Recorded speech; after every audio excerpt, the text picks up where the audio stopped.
دل میں ہے ایمان اور جو اس کے جسم سے نکلنے والا عمل ہے، یہ دو چیزیں درست ہے تو اللہ کا وعدہ ہے اس کی زندگی بنائیں۔ من عمل صالحا من ذکر او انثى وهو مؤمن فلنحيينه حیاتا طیبہ، جو ایمان بنائے گا، اپنا عمل درست کرے گا، ہمارا وعدہ ہے ہم اس کی زندگی کو بہترین بنائیں۔ عمل کی درستگی کیا ہے؟ کہ عمل کیسے پتہ چلتا ہے کہ یہ عمل درست ہے؟ حضور اکرم صلی اللہ علیہ وسلم کی مبارک زندگی یہ عمل کے درست ہونے کی ضمانت ہے۔ حضور صلی اللہ علیہ وسلم کی ہر سنت، ہر کام میں، ہر بات میں، لباس میں، شکل و صورت میں، کھانے پینے میں، گھر میں داخل ہوتے، گھر سے نکلنے، کاروبار، شادی بیاہ، ہر کام، ہر بات میں حضور صلی اللہ علیہ وسلم کی سنت پہ جو عمل کرے گا، ہر کام اس کا نیکی بن جائے، ہر کام اس کا عبادت بن جائے، ہر کام اس کا دین بن جائے، ہر کام اس کا اللہ کی رضا کا ذریعہ بن جائے۔ تو حضور صلی اللہ علیہ وسلم نے دنیا کی ضرورتوں کو چھوڑنے کا حکم نہیں دیا، رہبانیت سے منع فرمایا، دکان چھوڑ دو، کاروبار چھوڑ دو، چیزیں نقشے چھوڑ دو، یہ نہیں، چیزوں میں بے دینی چھوڑنے کا حکم دیا، نافرمانی چھوڑنے کا حکم دیا۔ کاروبار میں نافرمانی سے اللہ کی مدد ہٹ جائے گی، کاروبار میں سنت والی زندگی اختیار کرنے سے اللہ کی مدد نصرت آ جائے۔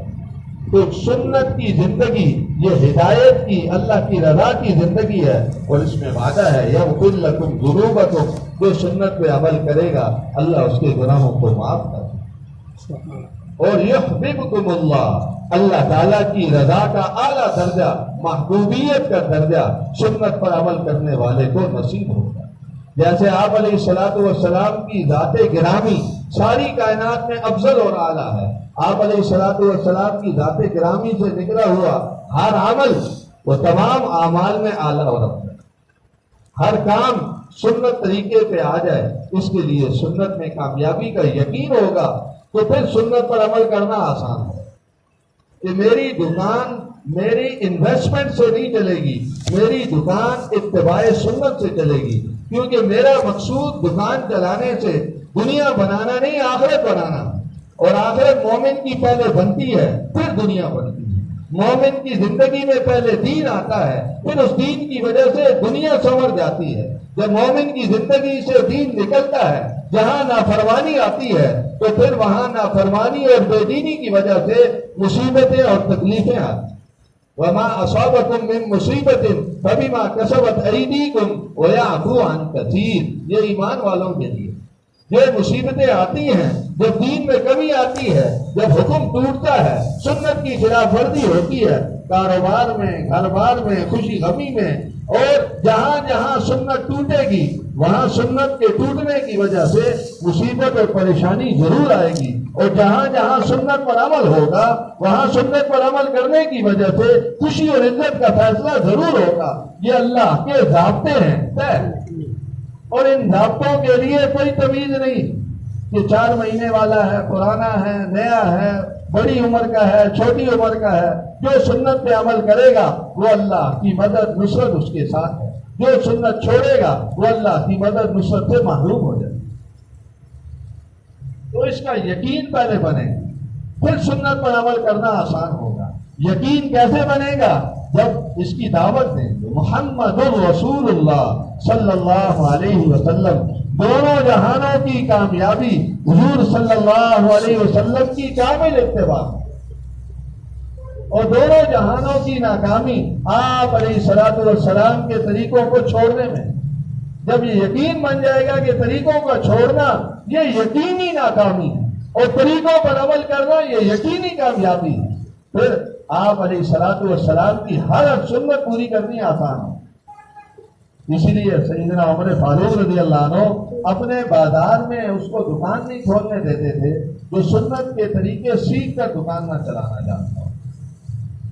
ہر کام میں جو سنت کے خلاف زندگی گزارے گا اس پر مصیبتیں آئیں گی، اور جو اگر وہ کسی کا بھائی ہے تو ان مصیبتوں کی وجہ سے بھائی کو بھی پریشانی ہوگی، کسی کا بیٹا ہے تو والدین کو پریشانی ہوگی، کسی کا باپ ہے تو اولاد کو پریشانی ہوگی، کسی کا پڑوسی ہے تو پڑوسی کو پریشانی ہوگی، کسی کی رعایا ہے تو حاکم کو پریشانی ہوگی، اگر کوئی حاکم ہے تو رعایا کو پریشانی ہوگی۔ جہاں بے دینی ہوگی، جہاں حکم ٹوٹے گا، وہاں مصیبتیں اور تکلیفیں آئیں. عیسیٰ شدہ تھا. تو دین کیا ہے، تقوی کیا ہے، اللہ تعالیٰ کی رضا کی زندگی کیا ہے، حضور اکرم صلی اللہ علیہ وسلم کی اتباع یہ دین ہے.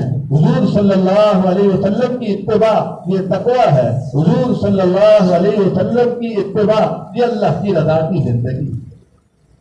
اس کو سیکھنا. آج مسلمان کو سنت اعمال کا پتہ ہی نہیں. آج مسلمان سنت پر عمل کرتے ہوئے شرماتا ہے، سنت پر عمل کرنے کو نقصان سمجھتا ہے. تو جب اس کی دعوت دیں گے تو اس کے دعوت کے تعلیم کے حلقوں میں بیٹھیں گے، ان کے نفعوں کا، فضائل کا پتہ چلے گا. تو بسم اللہ توکلت علی اللہ لا حول ولا قوت الا باللہ، یہ چھوٹی سی دعا ہے. گھر سے نکلتے ہوئے جو یہ سنت پر عمل کرتے ہوئے یہ پڑھ لے گا تو اس کے پڑھنے پر، چھوٹا بچہ پڑھے، بڑا پڑھے، پرانا پڑھے، نیا پڑھے، مولانا صاحب پڑھے یا ان پڑھ پڑھے، جو پڑھے اس کے لیے دعائیں ہوں گی. فرشتہ دعا کرے گا، تو بیتا ہدیتا وبیتا تنحى عنك الشیطان، تیری حفاظت کا فیصلہ ہو چکا، تیری کفایت کا فیصلہ ہو چکا، تیری رہبری کا فیصلہ ہو چکا اور شیطان کو تجھ سے دور کر دیا. گھر سے نکلتے ہوئے آدمی یہی چیزیں چاہتا ہے، اور جو نہیں پڑھے گا وہ ان دعاؤں سے محروم رہ جائے. یہ سنت زندگی. کھانے سے پہلے، کھانے کے بعد سنت سمجھ کے جو ہاتھ دھوئے گا وہ کبھی غریب نہیں ہوگا.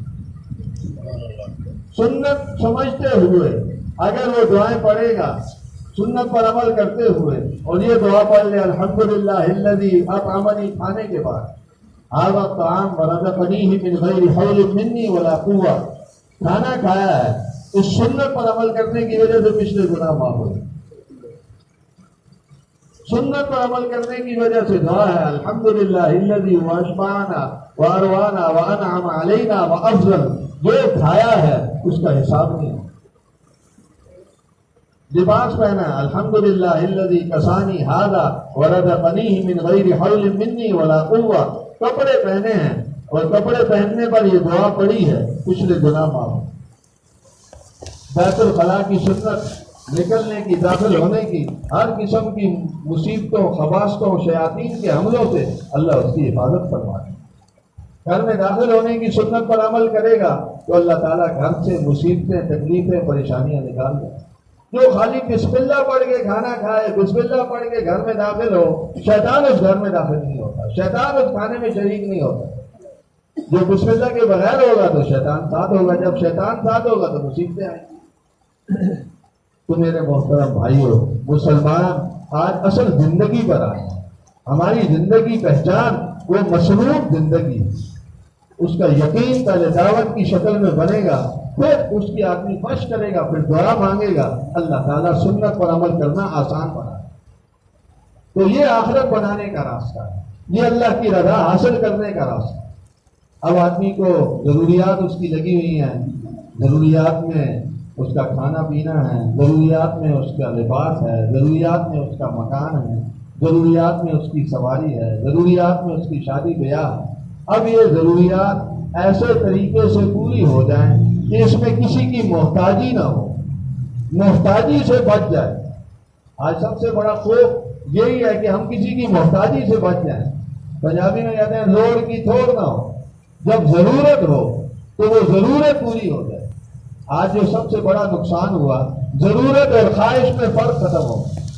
ہم خواہش کو ہی ضرورت سمجھنے لگے.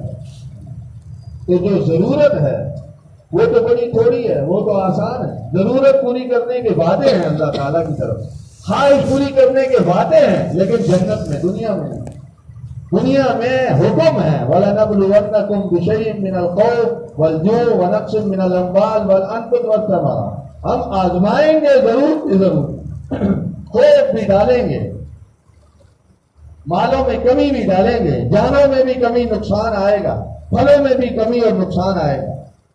ہم آزمائیں گے. وَنَبْلُوكُمْ بِالشَّرِّ وَالْخَيْرِ فِتْنَةً، ہم خیر اور شر کے حالات ڈال کر آزمائیں گے. تو اس آزمائش سے نکلنے کا راستہ کیا ہے؟ 2 عمل ہے ہر آزمائش سے نکلنے. وَاسْتَعِينُوا بِالصَّبْرِ وَالصَّلَاةِ وَبَشِّرِ الصَّابِرِينَ۔ صبر اور نماز، یہ دو ہمارے پاس ہتھیار ہیں جو ان کو اختیار کرے گا، یعنی ان کی عادت بنا لے گا، یعنی ان کو اپنی زندگی میں لے آئے گا، تو ان دو ہتھیاروں کی وجہ سے اللہ تعالیٰ ہر مشکل آزمائش میں نکلنا آسان بنا۔ صبر اور نماز، نماز کے ذریعے سے اللہ صبر عطا فرمائے، نماز کے ذریعے سے ساری خوبیاں اور صفات عطا فرمائیں۔ گناہوں سے بے صبری گناہ ہے، بے صبری کی وجہ سے آدمی پریشان، جب مصیبت آتی ہے تو مصیبت میں شیطان فوراً مصیبت کے ساتھ آتا ہے، تیرے اوپر یہ مصیبت آ گئی ہے فلاں کی وجہ سے، فلاں نے یہ کیا اس وجہ سے آئی ہے۔ ہاں، وہ بجائے اس کے کہ جب مصیبت اور تکلیف آئے اور ہماری نگاہ اللہ کی طرف جائے، مومن کی شان یہ ہے کہ وہ ہر آن ہر گھڑی ہر حال میں اس کی نگاہ اللہ کی طرف جاتی ہے، اور اللہ تعالیٰ ہر مصیبت ہر پریشانی کو دور کرنے کا جو راستہ اور طریقہ اور ضابطہ جو اللہ کی طرف سے طے ہے وہ یہ ہے، ہر جب مصیبت تکلیف آئے اس میں نماز کے ذریعے سے اپنی مصیبت کو دور کرو۔ وَاسْتَعِينُوا إِيَّاكَ نَعْبُدُ وَإِيَّاكَ نَسْتَعِينُ، بندگی اللہ کی مدد حاصل کرنے کا راستہ ہے۔ بندگی، جب تک بندگی پورے آداب کے ساتھ وجود میں نہیں آئے گی اللہ کی مدد نصرت حاصل نہیں ہوگی۔ نماز پورے آداب کے ساتھ، وضو آداب کے ساتھ، آداب کیا ہے؟ سنت، وضو سنت کے مطابق، استنجا سنت کے مطابق، لباس سنت کے مطابق، رکوع سنت، قیام رکوع سنت کے مطابق، نماز تکبیر تحریمہ سے سلام تک سنت کے مطابق جب بنے گی تو یہ نماز اللہ کی مدد نصرت حاصل کرنے کا ذریعہ اور سبب اور ہتھیار، اس کی برکت سے اللہ صبر کی دولت بھی عطا فرمائے۔ تو جب مصیبت، آپ علیہ الصلوۃ والسلام کی مبارک زندگی سے یہ ثابت ہے، تھوڑی سی ہوا تیز چلتی فوراً مسجد تشریف لے جائے، سفر میں تشریف لے جا رہے ہیں، پہلے مسجد نفل ادا، چاند گرہن، سورج گرہن، کوئی حاجت، کوئی ضرورت، فوراً نفل، تو 2 منٹ لگتے ہیں، 3 منٹ لگتے ہیں۔ اللہ کی مدد نصرت کا وعدہ ہے نماز کے۔ یہ جو 5 وقت نماز پڑھتا ہے وہ ایسا ہے جیسے 5 دفعہ غسل کرنے والا اس کے بدن پہ میل نہیں رہتا، 5 نمازیں پڑھنے والا اس کے نامہ اعمال میں گناہ نہیں رہتا۔ اور جو نماز کا اہتمام کرنے والا ہے فرشتے اس کی دعاؤں پر آمین کہیں، جو اس کا اہتمام کرنے والا ہے وہ عرش کے سائے کے نیچے ہوگا، وہ بغیر حساب کتاب کے جنت میں داخل ہوگا، قبر کے عذاب سے محفوظ ہوگا، بری موت سے محفوظ ہوگا، اور اس کی کمائی میں برکتوں کے وعدے ہیں۔ اللہ اس کی اولاد کو نیک و صالح بنائیں گے، اس کی بیوی کو باحیا بنائیں گے، ہر قسم کی ناگواریوں سے بچائیں گے نماز کے ذریعے، اور سب سے بڑی بات گناہوں اور بے حیائی کے کاموں سے اس کو دور فرمائیں۔ کیوں؟ نماز، ان الصلاۃ تنہی عن الفحشاء والمنکر، شرط یہ ہے کہ نماز آداب کے ساتھ، وہ نماز سیکھنی ہے ہماری، اور جس کی نماز بن گئی اس کی زندگی بن گئی، جس کی نماز نہیں بنی اس کی زندگی نہیں بنی۔ ہم اگر زندگی اچھی بنانا چاہتے ہیں تو زندگی اچھی بنانے کی ابتدا نماز سے کریں، وضو اچھا کرنا ہے اور نماز اچھی بنانی ہے، یہ ابتدا ہے زندگی اچھی بنانی۔ اس کے ذریعے سے، نماز کے ذریعے سے زندگی اچھی بنے۔ اللہ تعالیٰ جب راضی ہوتے تو دل کو اپنی رضا والے کاموں کی اس کے دل میں عظمت ڈال دیتے کہ ایک نماز قبول ہوئی تو اس کی دلیل کیا ہے؟ اگلی نماز کی اللہ توفیق دے دے۔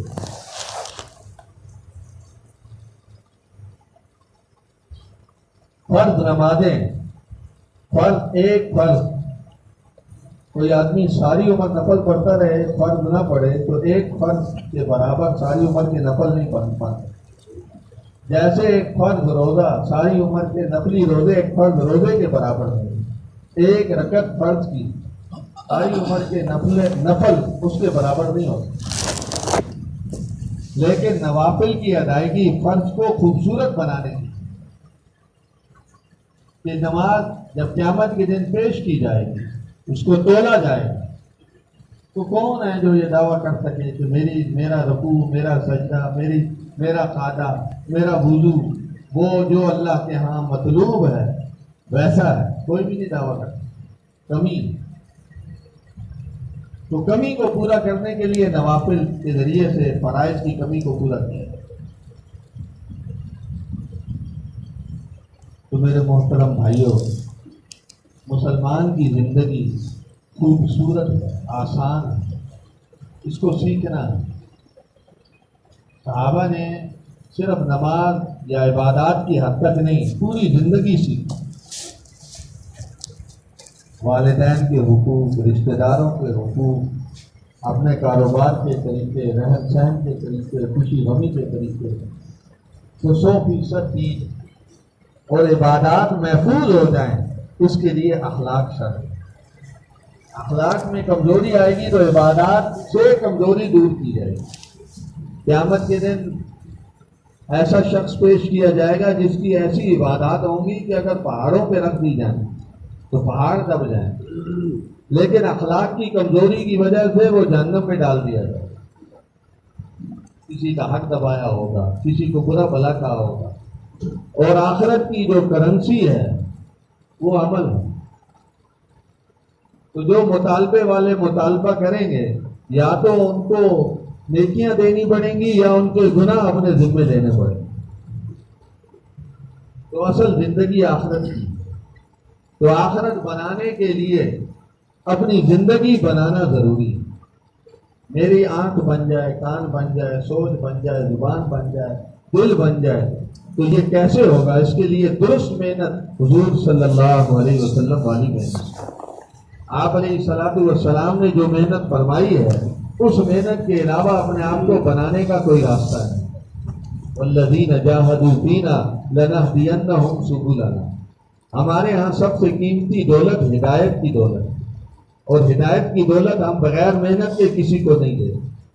پیسہ بغیر محنت کے مل جاتا ہے، بادشاہ کے بیٹا اس کو بغیر محنت کے خزانوں کا مالک بن جاتا ہے، زمیندار کا بیٹا بغیر محنت کے زمین کا مالک بن جاتا ہے، لیکن نیکی اور صلاح یہ بغیر محنت کے نصیب نہیں ہوتی۔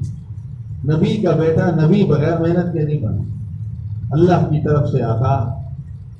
عالم کا بیٹا جو عالم بنا محنت کی، تو نیکی محنت سے ملتی اور روزی مقدر کے ساتھ۔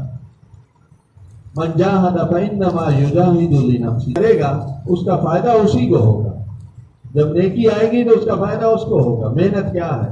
جان مال وقت لگانا، اور یہ جان مال وقت اس طریقے سے لگانا جیسے حضور صلی اللہ علیہ وسلم نے صحابہ رضوان اللہ عنہم اجمعین کا جان مال وقت لگوایا۔ اب ان کی مبارک زندگی دیکھیں تو صحابہ رضوان اللہ عنہم اجمعین کی زندگی کیسی تھی؟ کبھی بدر میں تشریف لے جا رہے ہیں، کبھی احد میں تشریف لے جا رہے ہیں، کبھی خیبر میں تشریف لے جا رہے ہیں، کبھی خندق کا معرکہ ہے، کبھی جناب فتح مکہ کے لیے تشریف لے جا رہے ہیں، کبھی تبوک میں تشریف لے جا رہے ہیں۔ 13 سال کی زندگی ہے، مسلسل نقل و حرکت کی زندگی۔ اس امت کو نقل و حرکت کے لیے پیدا کیا گیا۔ اخرجت للناس، اخرج نکالا گیا ہے، خروج سے ہے، اور اس کو مبعوث کیا گیا ہے۔ حضور صلی اللہ علیہ وسلم کی نیابت میں امت کو مبعوث کیا گیا، اور وہ ذمہ داری جو آپ علیہ الصلوۃ والسلام کو سونپی گئی وہ اس امت کے تمام افراد کو سونپی گئی۔ وہ کیا ہے؟ ادعو الی اللہ علی بصیرۃ، اللہ کی ذات کا تعارف کرانا، اللہ کے کلمے کو بلند کرنا، اللہ کے دین کو زندہ کرنا، اس کے احکامات کو زندہ کرنے کی محنت کرنا، یہ اس امت کے ہاتھ پھٹ کے ذمہ ہے۔ جو یہ محنت کرے گا تو وہ اپنی ذمہ داری ادا کر رہا ہے، اور جو ذمہ داری ادا کر رہا ہے اس کی ذمہ داری کی اس ادائیگی پر وعدے ہیں، اس کی دعائیں قبول ہوں گی، اس کے سوالوں کو پورا کیا جائے گا۔ اگر وہ اس ذمہ داری کی ادائیگی میں مدد چاہے گا، اس کی مدد کی جائے گی، برکتوں اور رحمتوں کے فیصلے کیے جائیں گے۔ اور سب سے بڑا جو فیصلہ ہے تسخیر کائنات، اللہ تعالیٰ ساری کائنات کو اس کے لیے مسخر فرمائے، ہوا کو مسخر کریں گے اور آگ کو مسخر کریں گے۔ اور بادشاہوں کے دلوں میں روک ڈال دیں. یہ اس مبارک محنت کی وجہ سے ہے. یہ ضابطے ہیں اللہ کے. لہم مغفرہ ورزق کریم، بخشش کا وعدہ ہے، عزت کی روزی کا وعدہ ہے. الذین آمنوا وہاجروا وجاہدوا فی سبیل اللہ باموالہم وانفسہم اعظم درجۃ عند اللہ. جو ان محنت کے اعمال میں لگا ہوا ہے عظیم ترین درجے کا وہ مالک بن گیا. سب اعمال کے جو درجات ہیں عظیم ترین درجہ ان اعمال دعوت اللہ، تعلیم و تعلق، ذکر و عبادت، خدمت، ان اعمال میں جو لگا ہوا ہے، نقل و حرکت میں ہے یا مقام پہ ہے، جو ان اعمال میں لگا ہوا ہے اس کے لیے عظیم ترین درجوں کے وعدے ہیں. وَأُولَئِكَ هُمُ الْفَائِزُونَ، یہی لوگ ہیں جو کامیاب ہیں. يُبَشِّرُهُمْ رَبُّهُمْ بِرَحْمَةٍ مِّنْهُ، اللہ کی خاص رحمت کی خوشخبری ہے. ورضوان، اور اللہ تعالیٰ کی رضامندی کا وعدہ ہے. وجنات، اور ایسی جنتوں کا وعدہ ہے. لہم فیہا نعیم، جس میں ہمیشہ ہمیشہ کی نعمتیں ہیں. خالدین فیہا ابدا، ان اللہ عندہ اجر عظیم، اجر عظیم کا وعدہ. انما المؤمنون الذین آمنوا باللہ ورسولہ ثم لم يرتابوا وجاہدوا باموالہم وانفسہم فی سبیل اللہ اولئک هم الصادقون. سچے لوگ دیکھنے ہیں تو یہ لوگ ہیں جو اپنی جانوں اور مالوں کو دین اور احیاء دین میں لوٹا رہے ہیں. آپ علیہ الصلوۃ والسلام نے فرمایا بڑا ہی خوش نصیب اور سعادت مند ہے وہ شخص جس کے ذریعے سے خیر پھیل رہی ہے اور شر مٹ رہا ہے. فرمایا جیسے ابتدا میں دین اجنبی اور اوپرا تھا، دین پر عمل کرنا اجنبی اور اوپرا لگتا تھا. نماز پڑھنے والے کو لوگ حیرت کی نگاہوں سے دیکھتے تھے، دین پر چلنے والے کو لوگ اجنبی اور اوپری نگاہوں سے دیکھتے تھے. فرمایا ایسا وقت پھر آنے والا ہے میری امت پر جو دین پہ چلے گا، جو دین پر چلنے کو اجنبی اور اوپری نگاہوں سے دیکھا جائے، پردے کو اوپری نگاہ سے دیکھا جائے گا، داڑھی اور ٹوپی کو اوپری نگاہ سے دیکھا جائے گا، سنت پر عمل کرنے کو اوپری نگاہ سے دیکھا جائے گا. فَطُوبَىٰ لِلْغُرَبَاء، اس وقت جو میرے دین کو سینے سے لگائیں گے اور اوپری اور اجنبی نگاہوں کی پرواہ نہیں کریں گے. الَّذِينَ يُصْلِحُونَ مَا أَفْسَدَ النَّاسُ مِن بَعْدِي مِن سُنَّتِي، جب میری سنت کو لوگ ختم کر دیں گے، مٹا دیں گے، اس وقت جو لوگ سنت کو زندہ کر رہے ہوں گے ان کے لیے خوش نصیبی ہے، سعادت مندی ہے. تو گھر بار چھوڑنا اور اللہ کے راستے میں پھرنا، یہ صحابہ رضوان اللہ عنہم اجمعین کو آپ صلی اللہ علیہ وسلم نے اس ترتیب پر ڈالا. جب تک آپ صلی اللہ علیہ وسلم حیات رہے صحابہ رضوان اللہ عنہم اجمعین پھرتے رہے، اور جب آپ صلی اللہ علیہ وسلم نے دنیا سے پردہ فرمایا، سیدنا صدیق اکبر رضی اللہ عنہ کی خلافت اور پھر چند قبیلوں نے زکوٰۃ کا انکار کیا، پھر آپ سیدنا صدیق اکبر رضی اللہ عنہ نے سب کو جمع فرمایا اور یہ فرمایا کہ دین مکمل ہو چکا ہے، اب دین میں کمی آ جائے یہ برداشت نہیں ہے. ایون قصد دین بانا ہے، دین کی کمی اور میری زندگی یہ دونوں اکٹھے نہیں چلتے. یا دین زندہ ہوگا یا میں زندہ رہوں.